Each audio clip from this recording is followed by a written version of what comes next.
Hello and welcome to SonicLAB special. We're here with Gaz Williams. Hi Gaz. It's been a while actually, hasn't it? Yeah. But we're looking at Steinberg's Cubase 9.0 release, which was out December.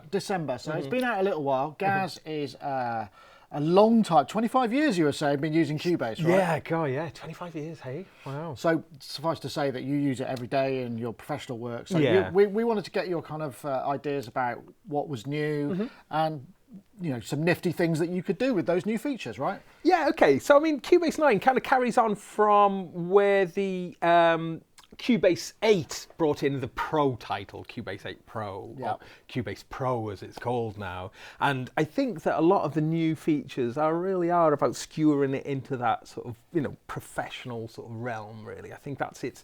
So some of the features may not sound as maybe sexy or as exciting, but are actually very useful. And again, workflow ideas like that are kind of increased quite a lot with some of these new features as well. So if we take a look at the screen, one of the things that Cubase has now done is kind of has come into line really with a lot of its rivals by introducing what Cubase call the lower zone. So if we look at the top right here, we've got this new little panel here, and this replaces the side ribbons from the last version. Controversial they were, weren't they? Yeah. So, but you see, we can now open this lower zone. So this is sort of classic one window DAW approach that Yeah. quite a lot of DAWs already have. Yeah, right? So and it makes a lot of sense, certainly when you're working on a single screen or a laptop, for instance. But there is a few things that are unique to Cubase which use this screen, which so essentially this lower zone, at the moment we're seeing it as a mixer. And it's nice in that it's scalable. And then this mixer, you can toggle it at the moment. It's showing faders, but we can see inserts and we can see sends. Right. And also, if we open this little button here, it opens up some of the other features, including there's a little kind of undo and redo. But those aren't our regular undo and redo. What those are specific mix console undo and redo. Oh, so a separate mix history. Yeah, so it's a separate mix history. Before we do that, though, I mean, presumably this tabbing and this painting, you can still open out sort of full screen windows. Yeah, out all over the place. in the corner, you can just pop it out like so, or your shortcuts still work for the typical way. In this left here, we can see where it's been dedicated to visibility. Yeah. There's a new tab now, history. So if we look here, and if I just change a bunch of faders, we can see everything that we do, and actually, if we notice, look, it's everything. And if we insert something onto here, let's insert like a third-party plugin as an example. Everything that is sort of even parameter adjustments on third-party plugins. And that's separate from edits. Yes. And arrangement changes, so you can. Oh, that's a good idea. Yeah. So I mean, could you use it like snapshots? Yeah. So you can set up a mix A, mix B as well. Yeah, because you can jump to any point in time in the mix. So by just scrolling up and down through this list, and we can we can see the mix changing to sort of to show those things. So there is shortcuts. I'm using actually on a Mac here, Command Alt and E to toggle that side window there. Similarly, Command Alt and E and R brings the side, and I think it's L as well. Yeah. So learning some of these shortcuts or mapping them to whatever you want makes sense. Makes a lot of sense. Yeah, for sort of quickly. It's quite Logic-like, isn't it? It's got a sort of. It is this bit media on the side, bay, exactly. info box. Editor, Yeah. But there's sufficient differences with Cubase, I think, that gives it. Well, as an example, if we were to open up a piece of audio, and if I open up my inspector now on the side here, which down the bottom here, this is our regular inspector. Mm-hmm. But at the bottom here, if I turn it to editor, then we get our full complement of editing tools specifically for here. We've got it as audio. If I clicked on a MIDI part, it would open up the MIDI there. And you'd have contextual. Yes, okay. Exactly. So what's nice here is actually the fact that when you want to make quick changes, you can get to everything all in this kind of more streamlined approach. So I think that was a good move, actually. Taking much getting used to? Yeah, a little bit, just again, after 25 minutes. Yeah, that's a change, right. Yeah, but another feature, which we're going to look at in some depth now, may not on the surface appear very exciting, but definitely has lots of uses, is this idea of multiple marker tracks. Right. Which people were thinking, well, why do you need multiple marker tracks?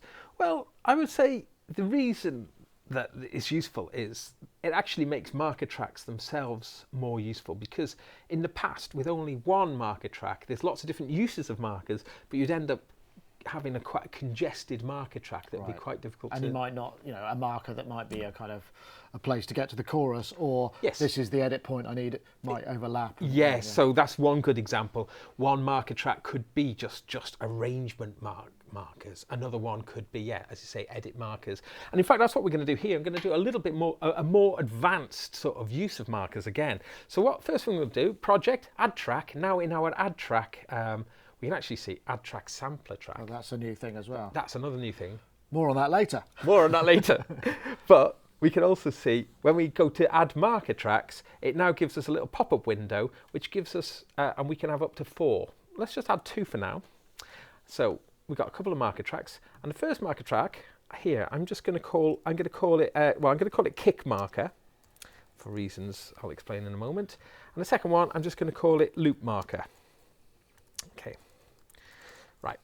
So I'll use my visibility tool here, so introduced a couple of generations back, but what I'm going to do is I'm going to say, I just want to, all I want to see is, I want to see my kick marker, I want to see my bass track, I want to see my kick.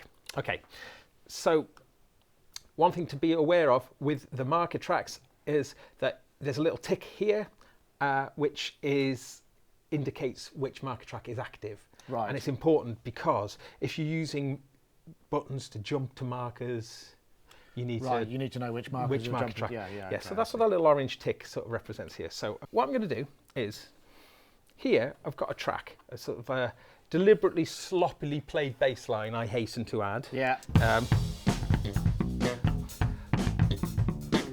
Floppy, flippy, floppy, not on it. So what I'm going to do here is I'm going to use the marker track as a way of tightening up the bass and kick. And the way I'm going to do that is I'm looking at the kick down in the bottom, in the lower zone, and I'm going to get my inspector up. So I'm looking at the marker track here, and then I'm going to come onto the hit points. And then with the hit points, this is something I'm sure many Cubase users will be familiar with. But as I adjust the threshold here, we can see it's going to put points. So it's putting them in on transients effectively. Yeah, putting them in transients. So I just set, so I'm only going to do this roughly, but I can see that that's getting most of them. So now I've got a bunch of things, and one of my options here is create markers.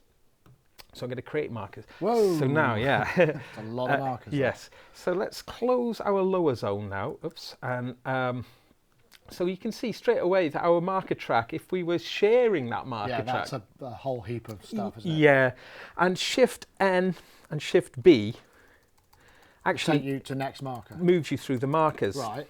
So this is cool now. So, I could even, like, in the visibility now, I could even sort of turn off everything except the bass, and I could sort of drag it so I could, make it so I'm looking at the bass.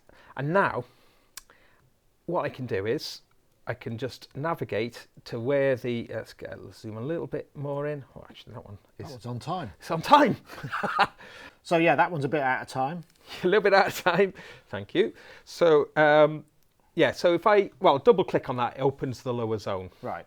And now in the lower zone, with my editor open here, I'm going to now move up to Vary Audio. Yeah. So Vary Audio, and if I enable... Allows you to sort of warp it effectively. Yeah, audio warp with free warp. Let's zoom this a little bit. And now, I'll just lock some of these down, and then I can just drag, move it to there, jump to my next marker. Ooh, see, that one's way out. Right, so you can go through this. It's like for forensic timing, but it allows you to Yeah. It's a use, but you're using the marker track to jump between all the transients rather than have to find each one, right? Yeah, exactly. This is one thing that I do a lot of actually, and I'll use various other tracks for timing references. So actually this multiple marker track thing is really handy. Now, once we've imagined we've done all the editing, right, we can turn that kick marker track off. So now I'm going to enable the loop marker. There's another nifty thing that's well worth just showing now to do with the marker tracks, and that is, so if I was to create, I'm just going to just do this roughly now. In my marker track, add cycle marker, add one there. Let's add another one over here, like so, and then another one over here. Now there could be multiple reasons for why you might want to do regions like this, but see, so this is why I call this one the loop marker track. So I've got 4 regions defined. Now, if I went to do a mix down, then at the bottom here, look, cycle marker selection. Export so you could cycle marker. So if you were, for instance, doing sound design and you had to export lots and lots of clips from the dialogue clips or whatever, then you could just go through it and go brrr, and it would. And you can There's render something them very out. similar in there's like region matrix in Reaper, isn't it? Yeah, similar thing. Yeah. So this is really cool though, very, very useful. We can then, when we render our mix down out, it's actually going to render out 4 mixes. So maybe a live gig or something. And and actually, sort of pro tip really would be just to name the different things. Let's say sloppy. We'll call that one sloppy. We'll call it this one slovenly. It's like slippy. Snow White's nightmare dwarfs. So that means now, when we export them down, we can actually bounce them out with the names of the things. Oh, that's right. Which leads me on to something now that those kind of facilitate to a certain degree, is that, you know, using Cubase as a mastering or sort of a finalizing piece of software becomes well, kind of opens up opportunities there. You know, you can have regions of, but they can be complete songs. And this sort of ties in neatly into some of the other new features of Cubase 9, which is that one of the main new plugins that was introduced with 9 is an EQ, which, you know, Cubase already had a pretty terrific selection of EQs already. In our little EQ drop down here, we already had like the curve EQ and the sort of the studio EQ, the graphic EQ. But now having frequency, what frequency actually brings in though is like a mastering grade EQ, and it's a very complex EQ this has with some. It looks like a sampler. It's got a keyboard on it. Yeah, no, that's quite interesting, because what that means is that as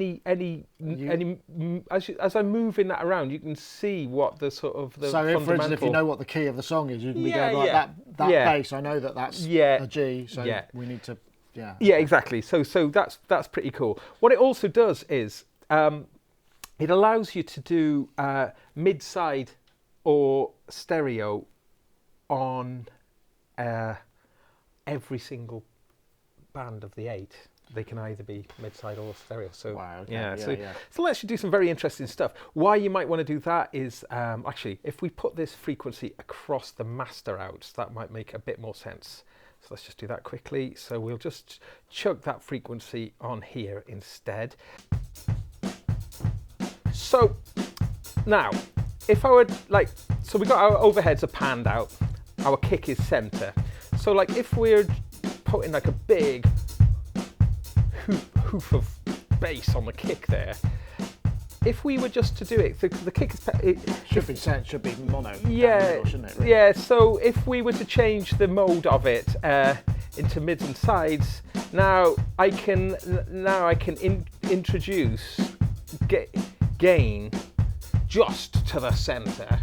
That sounds tighter, doesn't it? Because you weren't getting that kind of roomy boom. That's right. Boomy room. Boomy room. So that kind of thing's cool. Also, you can make them into linear phase as well. So linear phase is great for when you want to do surgical mastering type of EQ where you're not introducing any possibility of any phase issues.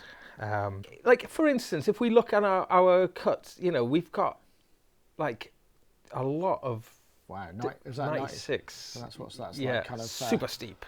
What's that? That's how many poles is that? That's a lot of poles, isn't it? Yeah.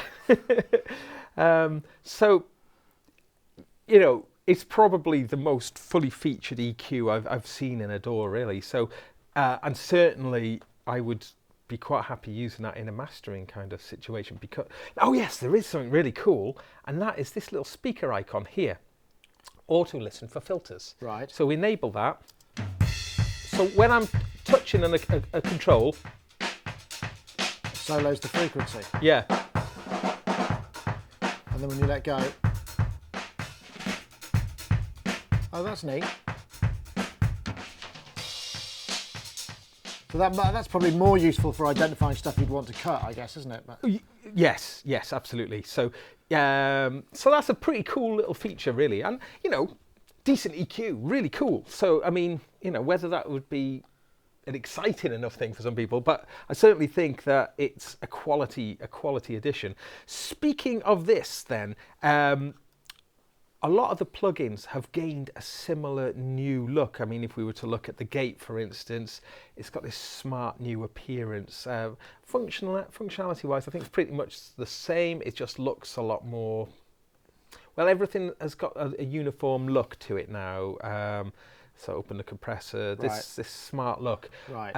So they're just basically trying to bring it all into a new, slicker interface, so it's kind of GUI stuff, right? So like the maximizer. Now, but the maximizer has gained a fairly significant thing, and it might be something that might be easy to overlook, and that it's got a new modern mode. And what that modern mode is... Oh, still got that EQ on. Turn that EQ off. Okay.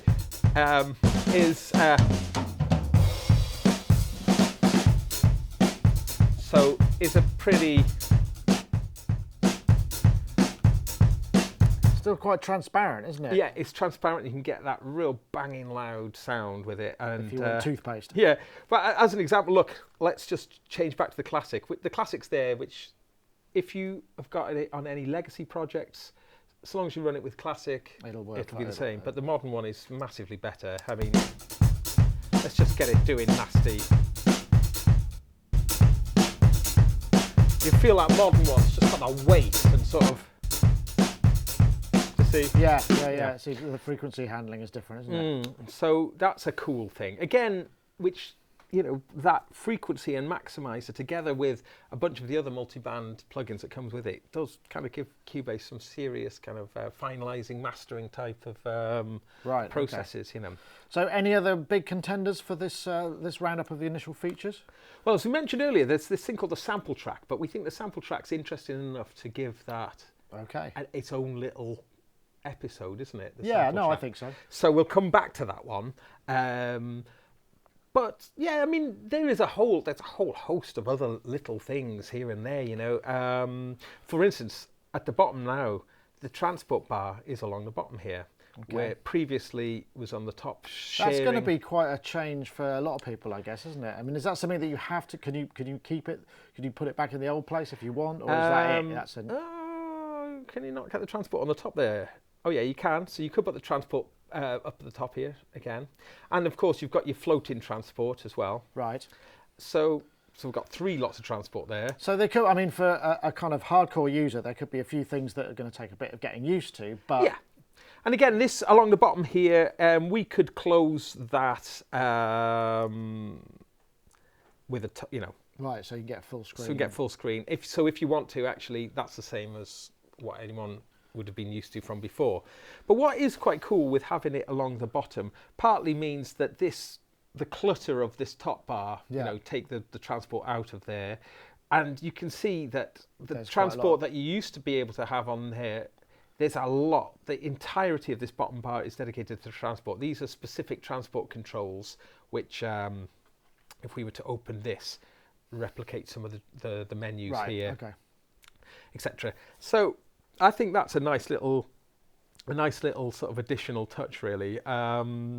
So those are the sort of features that, as we said, they're not the kind of the most sexy on paper, but actually, as you've shown us, in terms of workflow, they add quite a lot. But there is another feature, right? Yeah, I mean, so the sample track, as we hinted at earlier, that's the sexy feature, and so we're going to look at that in another episode. Yeah, so. we'll be coming up to that, so just stay tuned. There'll be another episode coming soon. So for people who are getting into Cubase, I'm presuming there's quite a complex upgrade path. I mean, how does it work? It's available now. It's available now, yeah. And with the new upgrade to the upgrade 9.0.10. Right, so there's been an iteration since then. You know, it feels like it's like a good time to make that sort of move. The price point of that really depends on where you're coming from, really. So if you're buying it from scratch, you know, it's going to be what, £468. Right. Prices, whatever, in different countries. Update from 8.5, so the cheapest update really, you know, 80 quid. And then various kind of other points from in 8, between. 161. Yeah, you'll just have to have a look yourself and see what's relevant. What I would say is that the quality of things like the frequency EQ that we looked at, those are, you know, top-notch plugins that you could expect to be paying that sort of amount for on their own. So, you know, if you do think it feels a bit expensive, this is some premium stuff involved, you know, that they've put into there. So, you know, I think it's pretty cool. Gaz, thank you very much. Thank you very much.